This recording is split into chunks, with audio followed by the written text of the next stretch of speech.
تو وہ دل لگی کی باتیں کرنے لگی، پہلانے پھسلانے کی باتیں کرنے لگی، ان کو اپنی طرف مائل کرنے لگی اور کہنے لگی مجھے کپڑا خریدنا ہی کب ہے، آئیے میرے قریب ہوئیے اور میرے ساتھ جمع کیجئے، میرے ساتھ ہم بستری کیجئے۔ امام ابن سیرین نے سارے کپڑے کی گٹھری باندھی اور اس کو پیک کر کے رکھا اور پھر ان کو باز کرنے لگے، نصیحت کرنے لگے، ان الحمدللہ نحمدہ ونستعینہ ونستغفر، پورا خطبہ دے ڈالا اور زنا کی مذمت پر قرآن کی آیتیں پڑھ پڑھ کے اس کو بتائیں اور بہت سی باتیں بتانے کے بعد جہنم کا عذاب، قبر کے عذاب کے بارے میں بتایا، سب کچھ سنایا، لیکن اس بیوہ عورت پر کوئی فرق نہیں پڑا، اس نے کچھ نہیں دیکھا، وہ بار بار کہتی رہی ٹھیک ہے اللہ غفور الرحیم ہے، معاف کرنے والا، تم آؤ پہلے میرے پاس، تم آؤ پہلے میرے قریب۔ جب دیکھا کہ وعظ و نصیحت کا کوئی فرق نہیں پڑا اور یہ عورت مائل ہے، یہ زنا پر آمادہ ہے، تو کہنے لگے کہ اب بچنے کا کوئی راستہ بھی نہیں ہے، تو ان کے دماغ میں خیال آیا، آئے نوجوانوں، اللہ والے کیسا کیسا کام کر گئے زنا سے بچنے کے لیے، اور ہم تو یہ تصور بھی نہیں کر سکتے۔ امام ابن سیرین کہتے ہیں اچھا یہ بتاؤ کہ تمہارا باتھ روم کہاں ہے؟ مجھے بہت سخت لیٹرین لگی ہوئی ہے، مجھے قضاء حاجت کے لیے جانا ہے، میں لیٹرین سے فارغ ہونے کے بعد آتا ہوں، تمہارے پاس بیٹھتا ہوں۔ اچھا ٹھیک ہے، اس نے بتا دیا۔ جب لیٹرین سے نکلے تو کچن میں گھس گئے، کچن میں جو نالی تھی جس میں بہت زیادہ کچڑا اشڑا جمع ہو جایا کرتا تھا، اس میں کالے رنگ کی سیاہ کیچڑ جمی ہوئی تھی نالی میں۔ امام ابن سیرین اسی کچن کی نالی کے پاس بیٹھ گئے اور اس نالی سے سیاہ رنگ کی کالی کیچڑ نکال کر انہوں نے اپنے چہرے پہ مل لی، اپنے کپڑوں پہ ملا، اپنی داڑھی آڑی پہ ملا اور پوری طریقے سے اپنے آپ کو لت پت کر لیا کیچڑ سے، اور اسی گندگی کی حالت میں اس عورت کے پاس آئے، چلو آؤ ملتے ہیں، کہاں ملیں؟ اس نے کہا بدبو آ رہا ہے، یہ کیا کر کے آیا؟ جلدی سے کپڑے کی گٹری اٹھائی اور بھاگ گئے، اور پھر جب گاؤں میں پہنچے تو ایک کنویں سے پانی کھینچا اور وہاں جا کر انہوں نے اپنے کپڑے دھوئے اور وہاں جا کر وہ نہائے دھوئے اور انہوں نے غسل کیا اور اللہ کا شکر ادا کیا کہ آئے اللہ آج تو نے مجھے ایک عورت کے شر و فتن سے تو نے مجھے بچا لیا، آج میں زنا جیسی بدکاری سے محفوظ ہو گیا۔ میرے پیارے ساتھیوں، زنا سے بچنے کے لیے غور کرو کہ وہ عورت، امام ابن سیرین اگر اس کا ارادہ پورا کر دیتے تو پیسہ بھی دیتی، تنہائی بھی دے رہی تھی، امیر بھی تھی، کپڑا بھی نہیں خریدتی اور پیسہ بھی دے رہی تھی ان کو، سب کچھ، لیکن امام ابن سیرین کے پاس سب کچھ تھا، موقع تھا، تنہائی تھی اور وہ بیوہ عورت خوبصورت بھی تھی، لیکن ان سب کے باوجود اللہ کا خوف تھا اور اپنے آپ کو بچایا۔ اس نے کہا اللہ سے ڈر، یہ زندگی چند دنوں کی ہے، اللہ کی منہ دکھانا ہے، نصیحتیں کی لیکن وہ نہیں مانی۔ میرے پیارے ساتھیوں، تب امام ابن سیرین نے اپنے آپ کو ایسے بچایا۔ نوجوانوں، اس زنا کاری و بدکاری کے راستے سے اپنے آپ کو بچا لینے والا اور کسی خوبصورت عورت کی دعوت پر یہ کہہ دینے والا کہ انی اخاف اللہ، میں اللہ سے ڈرتا ہوں، ایسا شخص بھی قیامت کے دن اللہ کے عرش کے سائے میں۔ بخاری شریف کے اندر ایک واقعہ آیا ہے، جب مرثد ابن ابی مرثد ایک صحابی ہیں، ایمان لائے، اسلام قبول کیا، تو اللہ کے رسول نے ان سے کہا کہ تم مکے جاؤ، اور مکے میں ہمارے بہت سے مسلمان صحابہ قید ہیں کافروں کے چنگل میں ہیں، ان سے چھڑا کر چپکے چپکے مدینے کی طرف لاؤ، ان کو وہاں سے چھڑاؤ۔ تو یہ رات میں مکے پہنچتے تھے اور رات میں جاتے تھے، چپکے سے کسی گھر میں گھستے تھے جہاں کوئی مسلمان صحابی قیدی ہوتا تھا، اس کو اٹھا کر لاتے تھے اور پھر اس کی بیڑیوں کو توڑتے تھے اور پھر اس کو مدینہ بھیج دیا کرتے تھے، کیونکہ اسلام لانے سے پہلے خود یہ چور تھے، اسلام لانے سے پہلے خود یہ چور تھے، ان کو بیڑیاں توڑنے میں مہارت تھی، یہ جانتے تھے، تو اللہ کے رسول نے ان سے وہی کام لیا کہ تم اب مسلمان صحابہ کی بیڑیاں توڑ کر ان کو کافروں سے چھڑاؤ، ان کے اوپر ظلم کر رہے ہیں وہ کافر، ان کو چھڑاؤ۔ تو ایک دن یہ مکے کے اندر پہنچ گئے اور اسی جگہ چلے گئے جہاں مسلمان صحابہ قید تھے، رات کی تاریکی کا فائدہ اٹھایا اور ایک دیوار کے پیچھے چھپ گئے، چاندنی رات تھی، رات کے اندھیرے میں ایک عورت نکل کے آئی. اس نے دیوار کے پیچھے ایک سایہ دیکھا, سمجھ گئی کہ اس دیوار کے پیچھے کوئی آدمی بیٹھا ہے, اس آدمی کا سایہ یہاں آ رہا ہے. وہ گئی, دیوار کے پیچھے کیا دیکھتی ہے کہ ایک آدمی بیٹھا ہوا ہے, اور دیکھتے ہی اس کو پہچان گئی. کہنے لگی تم تو مرصد ہو, تم تو مرصد ہو. مرصد نے دیکھا, مرصد بھی پہچان گئے. کہنے لگے تم تو عناق ہو, تم تو عناق ہو. کہاں زمانے جاہلیت میں جب مرصد اسلام نہیں لائے تھے تو اس عورت کے ساتھ ان کے ناجائز تعلقات تھے. کئی مرتبہ اس عورت کے ساتھ مل چکے تھے, لمبے تلنگے لمبے چوڑے تھے. وہ عناق ان کی دیوانی تھی. اتنے دنوں کے بعد آج دیکھتی ہے, کہتی ہے مرصد پرانی یادیں تازہ ہو گئی, کتنے سال کے بعد تم آئے ہو, چلو ہمارے گھر چلو, ہمارے گھر میں کوئی نہیں, آج کی رات ہمارے ساتھ سو جاؤ, وہی رات گزارو. مرصد ابن ابی مرصد کہتے ہیں کہ آیا ناق, اب ان ہاتھوں نے محمد رسول اللہ کے ہاتھوں کو چھو لیا ہے. یہ ہاتھ محمد رسول اللہ سے ٹچ ہو چکے ہیں, ان ہاتھوں نے محمد رسول اللہ سے مصافحہ کر لیا ہے.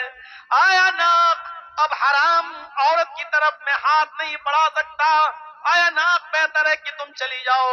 اناق کہنے لگی اچھا اب تم بدل گئے ہو, میری آرزو اور میرے ارمانوں کا تم گلا گھونٹ رہے ہو, اتنے سالوں کے بعد آئے ہو, اگر تم نے میرے ارادے اور میرے ارمان اور میری آرزوؤں کو پورا نہ کیا تو میں چلا دوں گی. مرصد ابن ابی مرصد کہتے ہیں کہ کچھ بھی کرو لیکن اب میں تمہارے ساتھ زنا نہیں کر سکتا ہے. میں محمد رسول اللہ صلی اللہ علیہ وسلم, ان آنکھوں نے محمد رسول اللہ کا دیدار کر لیا ہے, اب یہ حرام چیز کی طرف اٹھے گی بھی نہیں ہماری نظریں. اناق کہتی ہے آئے خیمے والوں اٹھو, آئے گاؤں والے اٹھو, ایک آدمی آیا ہے تمہارے قیدیوں کو چرا رہا ہے, تمہارے قیدیوں کو اٹھا کر لے جا رہا ہے. اناق کی آواز سن کر محلے والے اور گاؤں والے اٹھنے لگے, دوڑنے لگے. مرصد ابن ابی مرصد نے جب ان کو آتا ہوا دیکھا تو وہ بھاگ گئے, ایک پہاڑ کی طرف چلے گئے, اور پہاڑ کے اوپر چڑھنے کے بعد ان کو ایک غار نظر آئی تو وہ پہاڑ سے نیچے اتر کر اس غار کے اندر چھپ گئے.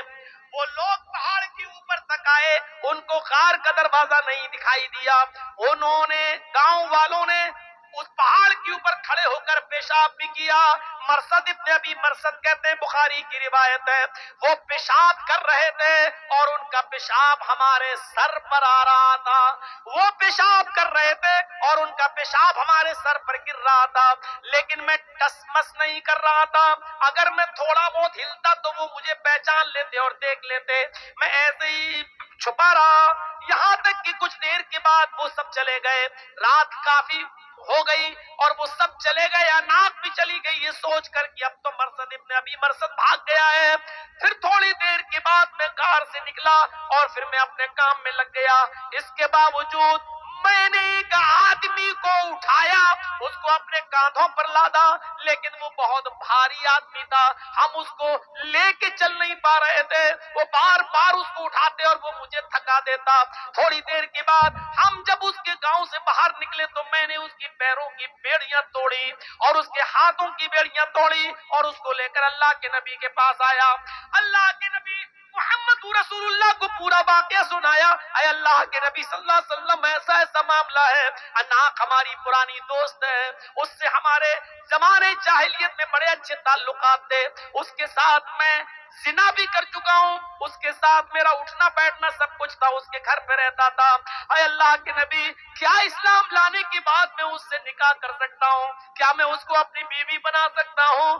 آپ اجازت دیجئے کہ میں اناق کو اپنی بیوی بنا لوں. اللہ کے نبی صلی اللہ علیہ وسلم خاموش رہے کہ آئے مرصد انتظار کرو, اللہ رب العالمین کی طرف سے اگر کوئی حکم ہوتا تو میں تمہیں بتاتا ہوں کہ تم اناق سے نکاح کر سکتے ہو یا نہیں نکاح کر سکتے ہو.